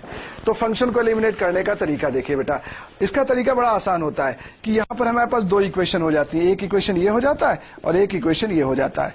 अब इन दोनों में से हम क्या करेंगे, एक से आप function dash 1/x log y की वैल्यू निकालिए और दूसरी जगह रख दीजिए, तो फंक्शन आपका एलिमिनेट हो जाएगा। तो बच्चों इक्वेशन 1 से हम ये वैल्यू निकाल लेते हैं और वो वैल्यू हम यहां पर सब्स्टिट्यूट कर देंगे। तो देखो हम इसको ऐसा भी लिख सकते हैं, बाई डेल एक्स का मतलब p होता था, तो हम इस टर्म को यहां पर ले आए तो इसके साथ में आएगा, तो ये हो जाएगा px स्क्वायर, है ना, ये टर्म आपका यहां आया, ये px स्क्वायर, ये माइनस साइन भी यहां ले आइए तो माइनस का px स्क्वायर, ये बराबर हो जाएगा f dash 1/x plus log y के बराबर हो जाएगा। ओके, और ये जो वैल्यू है इस वैल्यू को आप यहां पर सब्स्टिट्यूट कर दीजिए, ये वैल्यू आप यहां पे सब्स्टिट्यूट कर दें तो फाइनली आपको मिलेगा del z by del x की जगह आप q लिख सकते हैं, q is equal to 2y, और इसकी जगह पर आपने क्या रखा, माइनस का px स्क्वायर, इसकी जगह minus px square into 1/y। ये आपका आंसर आ गया, ये आपका पार्शियल डिफरेंशियल इक्वेशन बन गया। तो कहने का मतलब बच्चों ये है कि ऐसे क्वेश्चंस जिनमें एक फंक्शन हो उनमें हम इस तरीके से पार्शियल डिफरेंशियल इक्वेशन बना लेंगे, एक बार x और एक बार y के रिस्पेक्ट में पार्शियली डिफरेंशिएट करेंगे। ठीक है बच्चों, तो ये एग्जाम में ये वाला क्वेश्चन या इसके पहले वाला क्वेश्चन, दो ही क्वेश्चन पूछे जाने की पॉसिबिलिटी है। ठीक है, लेकिन बच्चों एक तीसरे प्रकार का क्वेश्चन वो भी हम आपको समझा देते हैं, उसको करने का एक आसान सा तरीका भी हम आपको बता देते हैं और इम्पोर्टेंट है। थोड़ा सा आप तीसरे प्रकार का एक क्वेश्चन और देख लो, कुछ किताबों में लिखा रहता है, कुछ किताबों में ये नहीं लिखा रहता है। ठीक है बच्चों, तो थर्ड टाइप का एक क्वेश्चन हम और बता रहे हैं, उसको भी देख लीजिए बच्चों। नेक्स्ट क्वेश्चन देखिए, तीसरे टाइप का क्वेश्चन एग्जामिनेशन के लिए तो ये दोनों ही इंपॉर्टेंट है, formation of partial differential equation by eliminating arbitrary function. तीसरा क्वेश्चन बच्चों कभी कभी इस तरीके का दिया जाता है, इसको सॉल्व करने का तरीका देखिए। कभी कभी आपको ऐसा क्वेश्चन देंगे कि भाई पार्शियल डिफरेंशियल इक्वेशन बनाइए, find partial differential equation, find partial differential equation, और क्वेश्चन इस तरीके का दे देंगे, यहां पर फंक्शन ऑफ, यहां पर कोई दो फंक्शन लिख देंगे, x plus y plus z comma x square plus y square plus z square is equal to 0, ऐसा लिख देंगे और कहेंगे इसका पार्शियल डिफरेंशियल इक्वेशन बनाइए। ये क्वेश्चन बच्चों तीन प्रकार से दिया जा सकता है। इस क्वेश्चन को हम ऐसे भी दे सकते हैं कि देखो एक ये एक्स वाई जेड का फंक्शन है, एक ये एक्स वाई जेड का फंक्शन है, कॉमा लगा के लिखा गया है। इसको हम ऐसे भी लिख सकते हैं, यहां पर लिख दें x plus y plus z is equal to function of x square plus y square plus z square, ये भी इसको लिखने का एक तरीका है। और इस प्रश्न को बच्चों हम ऐसे भी लिख सकते हैं कि भाई ये दो फंक्शन थे, इस फंक्शन को यहां लिया, दूसरे को हमने इसका फंक्शन बना दिया, और इसको हम ऐसे भी लिख सकते हैं बच्चों x square plus y square plus z square is equal to function of x plus y plus z. तो ये क्वेश्चन तीन तरीके से एग्जाम में दिया जा सकता है और इनको करने का बच्चों बड़ा आसान सा तरीका है। हम यहां पर देख रहे हैं एक ही फंक्शन है, तो एक ही बार हमें पार्शियली डिफरेंशिएट करना है और फंक्शन हटाना है। अब चूंकि हमें एक ही बार पार्शियली डिफरेंशिएट करना है, फंक्शन एलिमिनेट करना है, तो इसका बड़ा आसान सा तरीका मैं आपको बता देता हूं। इसका सोल्यूशन देखो बच्चों, सपोज इस तरीके का दिया गया है या इस तरीके का दिया गया है, ठीक है ना, तो इसको हम एक बार x के रिस्पेक्ट में पार्शियली डिफरेंशिएट करें। चलो हम ये लेके चलते हैं, x के रिस्पेक्ट में पार्शियली डिफरेंशिएट करेंगे तो यहां पर x का डिफरेंशिएशन 1, y का 0 आ जाएगा, और z को जब x के रिस्पेक्ट में करेंगे तो del z by del x, del z by del x का मतलब p आ जाएगा, और इसका डिफरेंशिएशन करेंगे तो f डैश आ जाएगा, एक्स स्क्वायर प्लस का वाई स्क्वायर प्लस का जेड स्क्वायर, और x के रिस्पेक्ट में कर रहे हैं तो इससे मल्टीप्लाई करेंगे, इसको हम x के रिस्पेक्ट में डिफरेंशिएट करेंगे तो एक्स स्क्वायर का 2x, y का 0 हो जाएगा, और जेड स्क्वायर का 2z आएगा, और del z by del x आएगा, del z by del x की जगह हम p लिख देंगे। एक बार इसको y के रिस्पेक्ट में करो तो x का 0 होगा, y का 1 होगा, और y के रिस्पेक्ट में करेंगे तो del z by del y ये q के बराबर होगा, और ये आपका f डैश होगा, एक्स स्क्वायर प्लस का वाई स्क्वायर प्लस का जेड स्क्वायर, और जब हम इसको करेंगे y के रिस्पेक्ट में तो ये 0 होगा, यहाँ पे 2y आएगा, इसको जब हम करेंगे तो 2z आएगा, y के रिस्पेक्ट में कर रहे हैं del z by del y that is q आएगा। ये बच्चों एक बार x और एक बार y के रिस्पेक्ट में पार्शियली डिफरेंशिएट कर लिया। और यहां पर एक बात और हम बता दें, फंक्शन को एलिमिनेट करने का। ऐसे क्वेश्चन में एक बड़ा आसान सा तरीका है कि आप केवल इन दोनों को आपस में डिवाइड कर दो तो ये फंक्शन ऑटोमेटिक एलिमिनेट हो जाएगा। बस दोनों को डिवाइड कर दो तो ये फंक्शन आपका ऑटोमेटिक एलिमिनेट हो जाएगा और इस प्रश्न का आंसर हमारा ये आ जाएगा। यहां पे आएगा 1 + p upon 1 + q is equal to, यहां पे आपका बचेगा, ये 2 भी आप कॉमन लेकर के कैंसिल कर सकते हैं, x + zp upon y + zq, ये बच्चों आपका आंसर हो गया। आप चाहो तो इसको थोड़ा सा सिंप्लीफाई करके इसको इससे मल्टीप्लाई करके 1 + p, यहां पर y + zq इजुकल टू, यहां पे आप 1 + q और यहां पर x + zp ऐसा भी लिख सकते हैं। ठीक है, तो ये ऐसे क्वेश्चंस को करने का तरीका है। ये बच्चों इसका आंसर आ गया। अब ये प्रश्न किसी भी किताब में 1.5 पेज से कम में नहीं सॉल्व है। इसको सॉल्व करने का एक बड़ा अजीब सा तरीका किताबों में दिया गया है, जैकोबियंस बनाइए, इक्वेशन बनाइए, डिटर्मिनेंट बनाइए, सॉल्व करिए।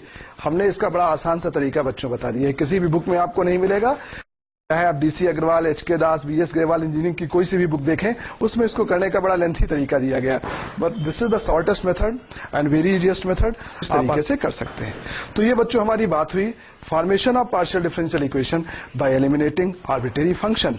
तो फॉर्मेशन वाला पोर्शन अपना समाप्त होता है कि पार्शियल डिफरेंशियल इक्वेशन कैसे बनाते हैं, ये काम अपना हो गया है बच्चों। अब हम सोल्यूशन की बात करेंगे कि कैसे सॉल्व करते हैं पार्शियल डिफरेंशियल इक्वेशन को।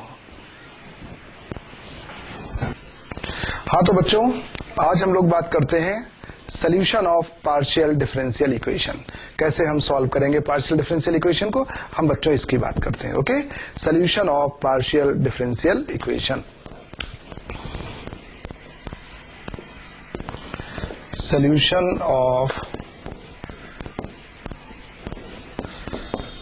Partial differential equation. बच्चों सोल्यूशन में हम सबसे पहले आपको सिखाएंगे first order partial differential equation को कैसे सॉल्व करते हैं। इसको हम कहते हैं linear and non linear partial differential equation of first order. तो पहले हम इस चैप्टर का डिस्कशन करेंगे सोल्यूशन में। ओके, तो सोल्यूशन में सबसे पहला चैप्टर बच्चों हमारा जिसका हम डिस्कशन करने जा रहे हैं, linear and non linear partial differential equation of first order. This is the first chapter. Okay, linear and non-linear partial differential equation of first order.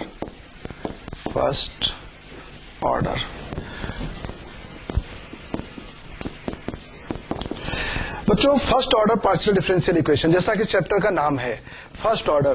First order का मतलब है इसमें हम ऐसे इक्वेशंस बच्चों सॉल्व करना सीखेंगे जिसमें del z by del x का टर्म होगा और del z by del y का टर्म होगा। del z by del x का मतलब स्मॉल p का टर्म होगा, del z by del y का मतलब स्मॉल q का टर्म होगा। फर्स्ट ऑर्डर की बात कर रहे हैं, ठीक है ना। और ये लीनियर और नॉन लीनियर, इसका मतलब है लीनियर का मतलब है डिग्री 1 और नॉन लीनियर का मतलब है डिग्री 1 से ज्यादा। यानी कहने का मतलब हम फर्स्ट ऑर्डर इक्वेशन सॉल्व करना सीखेंगे। डिग्री 1 से ज्यादा हो सकती है या 1 के बराबर हो सकती है। 1 के बराबर डिग्री है तो मतलब लीनियर, 1 से ज्यादा है तो मतलब non linear partial differential equation. ठीक है बच्चों, अब इसमें बेटा ये जो पूरा चैप्टर है इसमें जो मेथड हमें डिस्कस करने हैं, इसमें हमें डिस्कस करने हैं सबसे पहले हम देखेंगे स्टैंडर्ड फॉर्म। सबसे पहले हम बात करेंगे स्टैंडर्ड फॉर्म।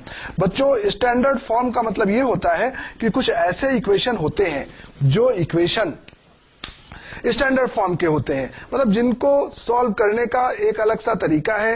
क्वेश्चंस एक अलग टाइप के होते हैं, हम उनको सॉल्व कर लेते हैं, क्वेश्चन देख करके पहचान जाते हैं कि ये इक्वेशन हमारा इस टाइप का है।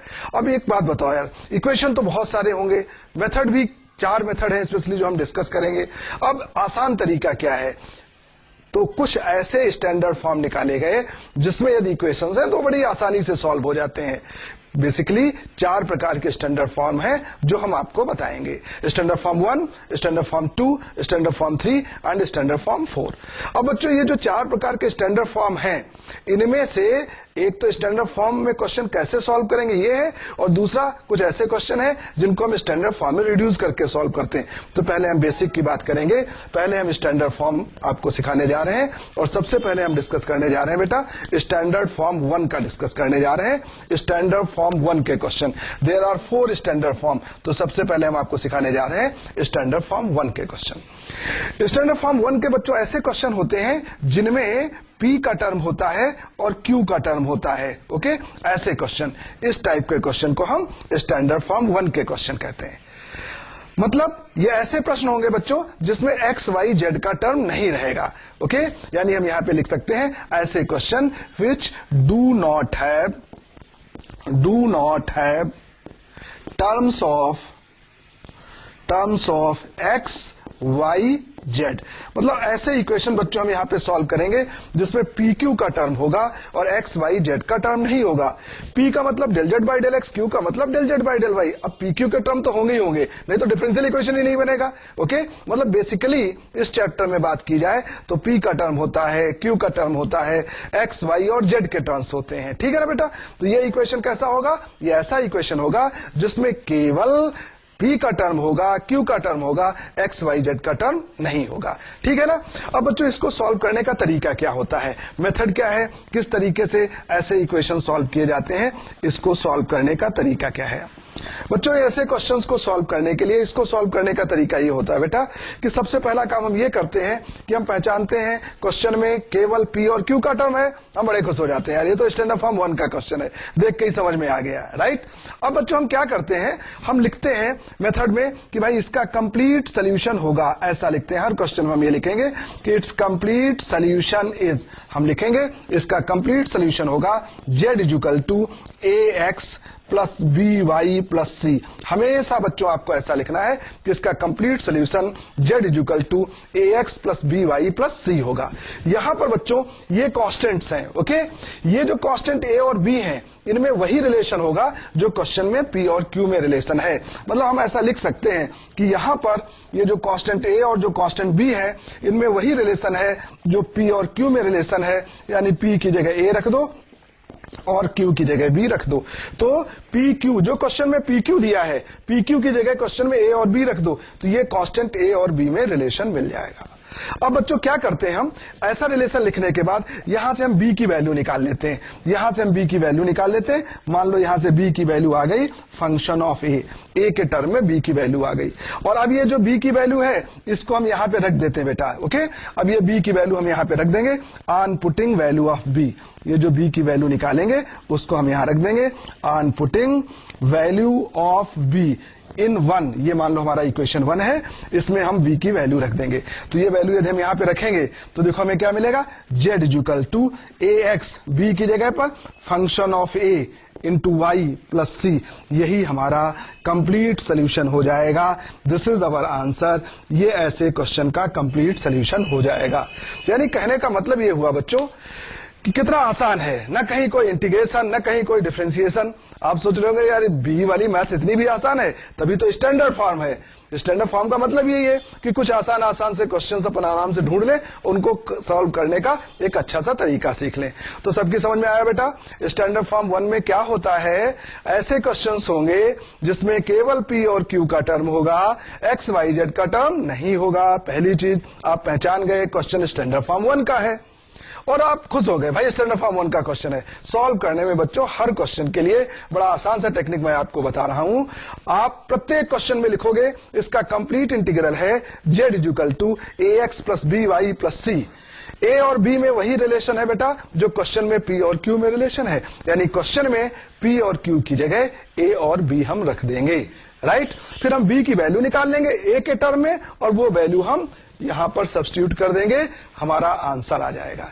ठीक है बच्चों, चलिए अब एक एग्जांपल करके देखते हैं तो बात और क्लियर होगी। तो अब हम एक क्वेश्चन देखते हैं, हम सॉल्व करके देखते हैं बच्चों। एक प्रॉब्लम हम सॉल्व करके देखते हैं। लिखो बच्चों पहला question, it's very important question, ठीक है। अब इसमें हम जो भी क्वेश्चन करेंगे बेटा वो सब इंपॉर्टेंट क्वेश्चंस जो आपके डिफरेंट यूनिवर्सिटीज के फाइनल एग्जाम में आपके पूछे गए हैं, हमारा प्रयास रहेगा वो सारे क्वेश्चन हम सॉल्व करके आपको दे दें, ठीक है बच्चों। एक तो हम आपको क्वेश्चन यहां पे सॉल्व करवा देंगे और फिर हर लेक्चर के एंड में हम आपको कुछ प्रैक्टिस क्वेश्चंस देंगे विद हिंट। 100% बेटा कोई सा भी एग्जाम दो, ये जो हमारे क्वेश्चन जिनको हम सॉल्व करवा रहे हैं वो प्रॉब्लम्स या जो हम प्रैक्टिस शीट दे रहे हैं 100% उनमें से आएगा, बाहर से करने की आपको कोई आवश्यकता नहीं। तो चलिए हम एक क्वेश्चन लिखते हैं। Example number 1, solve the equation del z by del x का whole square plus del z by del y का whole square is equal to 1। इसको हमने आपसे कहा सॉल्व करिए बच्चों। इस क्वेश्चन को बेटा हम ऐसे भी लिख सकते हैं, del z by del x का मतलब क्या होता है p का square, del z by del y का मतलब है q का स्क्वायर इज इक्वल टू 1। हम इसको ऐसा भी लिख सकते हैं। आपने क्वेश्चन देखा, आपने देखा यहां तो केवल p और q का टर्म है, आप समझ गए भाई कि यहां केवल p q का टर्म है, इसका मतलब ये स्टैंडर्ड फॉर्म 1 का क्वेश्चन है। तो अब आप इसको सॉल्व करेंगे, इसको सॉल्व करने का तरीका देखें। ये स्टैंडर्ड फॉर्म 1 का क्वेश्चन है तो आप लिखेंगे इसका कंप्लीट इंटीग्रल होगा, आप लिखेंगे इसका कंप्लीट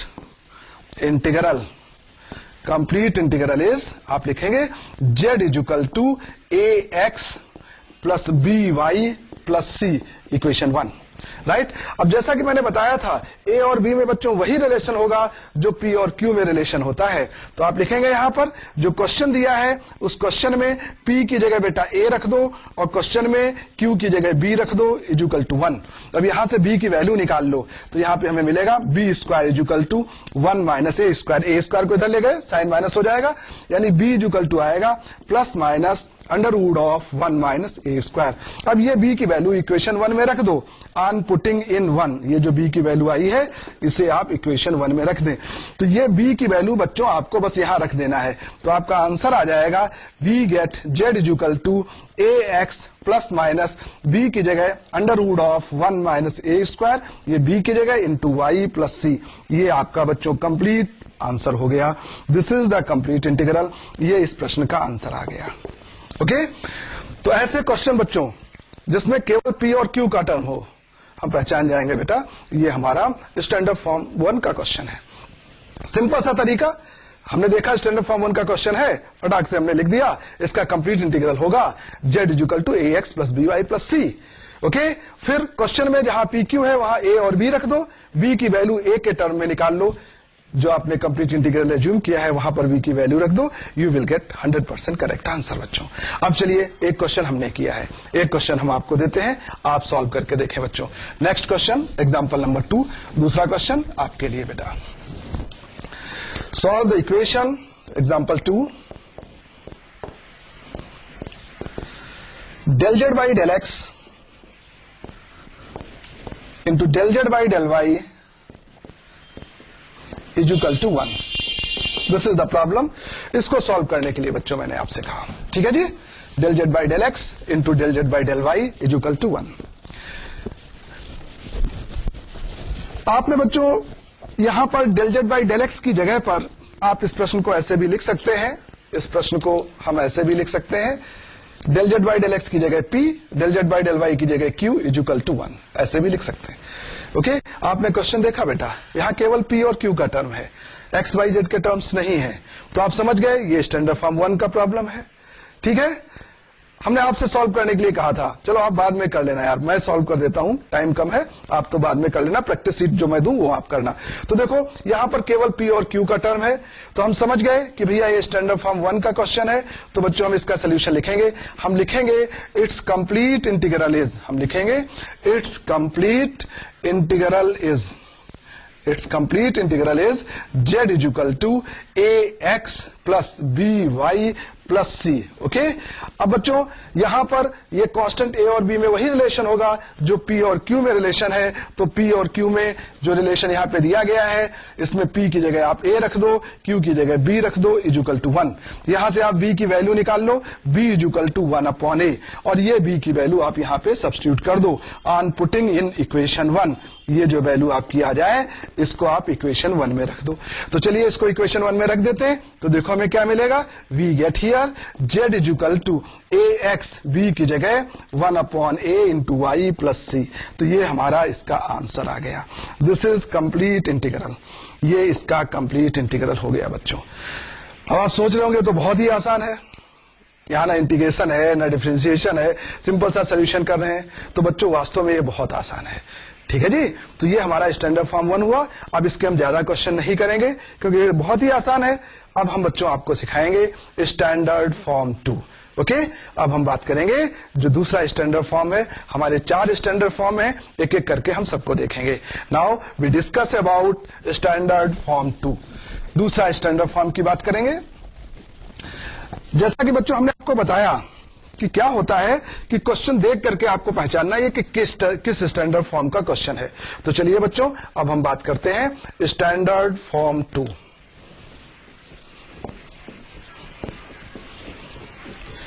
स्टैंडर्ड फॉर्म 2, इसमें देखो बच्चों स्पेशल टाइप के क्वेश्चंस होंगे।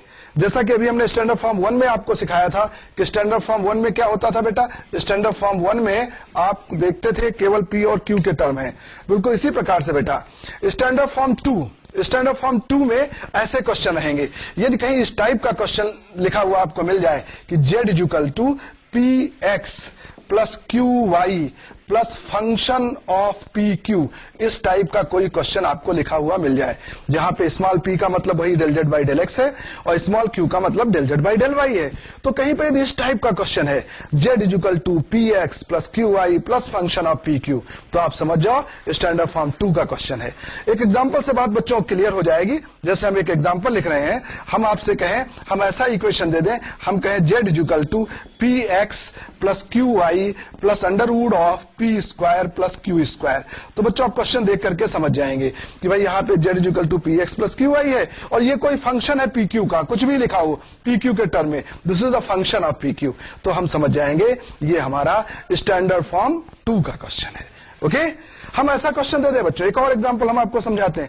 हम ऐसा क्वेश्चन दे दें, हम कहें z minus x del z by del x minus का y del z by del y, okay, equal to या इसका होल स्क्वायर इजुकल टू हम यहां पे दे दें del z by del x upon del z by del y. हम इस टाइप का क्वेश्चन आपको दे दें तो देखने से तो लगेगा बड़ा कठिन सा क्वेश्चन है। यहां इसका होल स्क्वायर भी है, वहां अपॉन में भी del z by del x और del z by del y है। प्रॉब्लम इज वेरी डिफिकल्ट, लेकिन बच्चों देखो ये बहुत ही आसान क्वेश्चन है। आपको यदि ऐसा भी क्वेश्चन दिया जाता है तो आप इसको ऐसा लिख सकते हैं, आप लिख सकते हैं z minus x del z by del x की जगह पी और del z by del y की जगह पर आप क्यू लिख सकते हैं। ओके, ये whole square equal to del z by del x की जगह पी और del z by del y की जगह क्यू। अब ये होल स्क्वायर आप यहां से हटा दें तो होल स्क्वायर यहां से हटाएंगे तो आप इसको लिख सकते हैं जेड माइनस का एक्स पी माइनस का y q equal to under root of p upon q.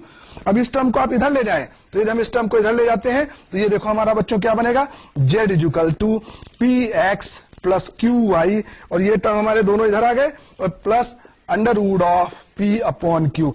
तो आपने देखा ये कैसा बन गया, z equal to p x plus q y plus under root p q p upon q. ये भी स्टैंडर्ड फॉर्म 2 हो गया। देखो पी एक्स है क्यू वाई है, ये पी क्यू का कोई फंक्शन है। तो अब आप आराम से पहचान जाएंगे बेटा कि ऐसा कोई प्रॉब्लम होता है जिसमें z equal to p x plus q y plus function of p q रहता है, तो हम समझ जाते हैं बेटा वो स्टैंडर्ड फॉर्म 2 का क्वेश्चन है। अब उसको करने का तरीका क्या है बेटा, मेथड क्या है, तो क्वेश्चन अपन देख के समझ गए। मेथड बच्चों बहुत ही आसान मेथड है, स्टैंडर्ड फॉर्म 1 से भी आसान मेथड है। स्टैंडर्ड फॉर्म 1 में तो आप कुछ करते भी थे, ये बहुत ही आसान है। सिंपल सा बच्चों तरीका मैं बता देता हूं। आप पहचान गए स्टैंडर्ड फॉर्म 2 का क्वेश्चन है, तो इसका मेथड सिर्फ एक लाइन का इसका मेथड है। आपको केवल एक काम करना है और आपका आंसर आ जाएगा बच्चों।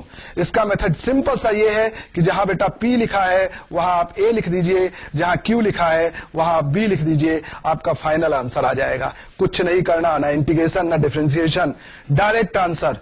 जो भी क्वेश्चन दिया गया है पहचानिए। यदि स्टैंडर्ड फॉर्म 2 का क्वेश्चन है तो सीधा आप P की जगह A लिख दीजिए और Q की जगह B लिख दीजिए, आपका कंप्लीट आंसर आ जाएगा। मतलब बच्चों जैसे यही क्वेश्चन लिखा हुआ था, यदि हम इसका आंसर लिखना चाहें तो इस प्रश्न का आंसर हो जाएगा Z इक्वल टू P की जगह हम A रखेंगे और Q की जगह हम B रखेंगे और यहाँ पे फंक्शन ऑफ A और Q की जगह B। ये इस प्रश्न का आंसर हो गया। This is the answer of this problem. ये इस प्रश्न का आंसर हो गया। This is answer of this problem. ये इस प्रॉब्लम का आंसर आ गया बच्चों। तो इट्स वेरी सिंपल, ये बहुत ही आसान होता है बेटा।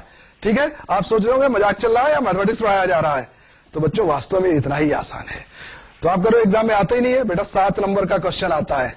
अब आप सोचोगे 7 नंबर में एक लाइन का क्वेश्चन।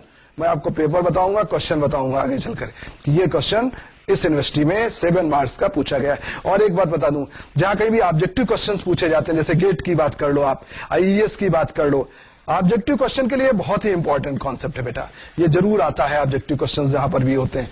आप देखो बच्चों, अब जैसे मैं इस प्रश्न का आंसर लिखना था तो डायरेक्ट इसका आंसर हम लिख दे रहे हैं। ये क्वेश्चन है ना बेटा, इसका आंसर मैं लिखे दे रहा हूं। इसका आंसर देखो आएगा Z इक्वल टू P की जगह A और Q की जगह B रख दो और यहाँ पे under root of A square plus B square. ये हो गया बेटा इसका आंसर। इस प्रश्न का आंसर लिखना था, इसका आंसर यहां तक आपने कर दिया था ना। अब स्टैंडर्ड फॉर्म 2 हो गया, अब लिख दो आंसर। इसका आंसर आएगा P की जगह आप A रख दो और Q की जगह आप B रख दो। तो ये बच्चों इसका आंसर आ गया A upon B। This is the answer. तो स्टैंडर्ड फॉर्म 2 के क्वेश्चन इस तरीके से बच्चों हम सॉल्व करते हैं। This is the method to solve problem of standard form 2। अब बच्चों ये तो इतना सिंपल है कि अब इसमें ना क्वेश्चन हम कुछ करेंगे ना आपको करवाएंगे। सीधी सी बात है, क्वेश्चन पहचानना, Z equal to AX plus BY, Z equal to PX plus QY plus function of PQ। P की जगह Q की जगह भी बात खत्म बच्चों। तो ये हमारा स्टैंडर्ड फॉर्म 2 हो गया। ओके, हमने जैसा कि आपसे कहा 4 स्टैंडर्ड फॉर्म है। अब ये 2 स्टैंडर्ड फॉर्म पढ़ पढ़ के आप बोर हो गए कि इतना भी आसान है, तो चलिए अब थोड़ा कठिन की ओर चलते हैं। अभी तक ये दोनों स्टैंडर्ड फॉर्म ऐसे थे जिसमें ना हमें इंटीग्रेशन करना था ना हमें डिफरेंशिएशन करना था, बस कुछ टेक्निक्स हैं उनसे आंसर निकाल लेना था। लेकिन अब बच्चों हम आपको आगे चलेंगे तो थोड़ा कठिन कठिन बातें भी बताएंगे, वरना आपको लगेगा ही नहीं कि पार्शियल डिफरेंशियल इक्वेशन का सोल्यूशन आपको पढ़ाया जा रहा है। तो चलिए अब हम अगला देखते हैं स्टैंडर्ड फॉर्म 3। ओके बच्चों, तो अब हम बात करेंगे स्टैंडर्ड फॉर्म 3 की।